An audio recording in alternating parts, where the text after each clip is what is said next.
வாங்க வாங்க நம்ம ஆஞ்சநேயர் வீதி உலா வரதை பார்க்கலாம். இவர் வீர ஆஞ்சநேயர்னு சொல்லுவாங்க.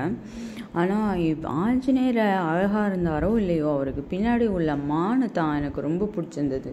சும்மா கொம்பெல்லாம் செம்ம ஷார்ப்பாக வச்சுட்டு, கொம்பு என்ன ஒரு நீளத்துக்கு இருந்ததுன்னு ஒரிஜினல் மானு தோத்துரும் அந்த மாதிரி செம்மையாக இருந்தது.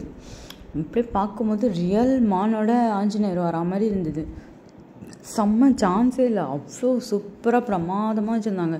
அதுவும் நல்லா அதுக்கு ஷைனிங்காக பலன்னு நல்லா பெயிண்ட் பண்ணி செம்மையாக இருந்தது. இவர் அப்பப்போ ஆஞ்சநேயருக்கு விசிறி விட்டுட்டே இருக்கார் பார்த்தீங்களா.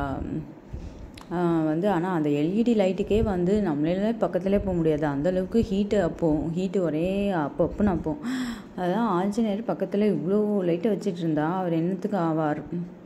அவருக்கு ஒரே வேர்க்குமா இல்லையா? அப்போ நம்ம விசிறி விடணுமா இல்லையா? ஆனால் இந்த மாதிரி மரம்லாம் நிறையா இருக்கா, அதெல்லாம் கொஞ்சம் தூக்கி தான் போனாங்க. அப்புறம் நிறையா ஈபி லைன்லாம் கீழே இருந்ததா, அதெல்லாம் தூக்கி போனாங்க. இது ரயிலடியில் உள்ள ஆஞ்சநேயர், அவர் தான் வீதி உலா வந்தார்.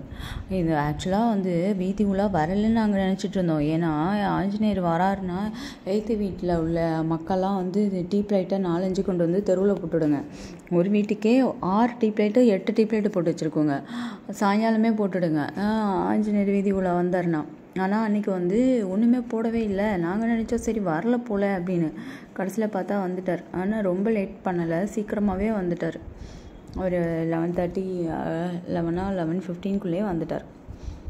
என்ன ஒரு செம்மையாக, ஆனால் செம்ம ஜொலிச்சார் பயங்கரமாக. நல்லா மாலை, குண்டு மாலை, நல்லா செம்ம குண்டு மாலை போட்டு நல்லா செம்மையாக அலங்காரம் பண்ணியிருந்தாங்க. சான்ஸே இல்லைனா அது மானை பார்க்குறதா ஆஞ்சநேயரை பார்க்குறதா, அவர் தலையில் அவருக்கு பிடிச்சிருக்க கொடையை பார்க்குறதாங்கிற மாதிரி இருந்தது. அவ்வளோ அழகுன்னா அவ்வளோ அழகாக இருந்தது. அவருக்கு என்ன சொல்கிறது, ஒரு வெள்ளி ரதம் மாதிரி இருந்தது வரும்போது. இழுத்துட்டு வர அந்த பல்லக்கு மாதிரி உள்ளதே அவ்வளோ அற்புதமாக இருந்தது.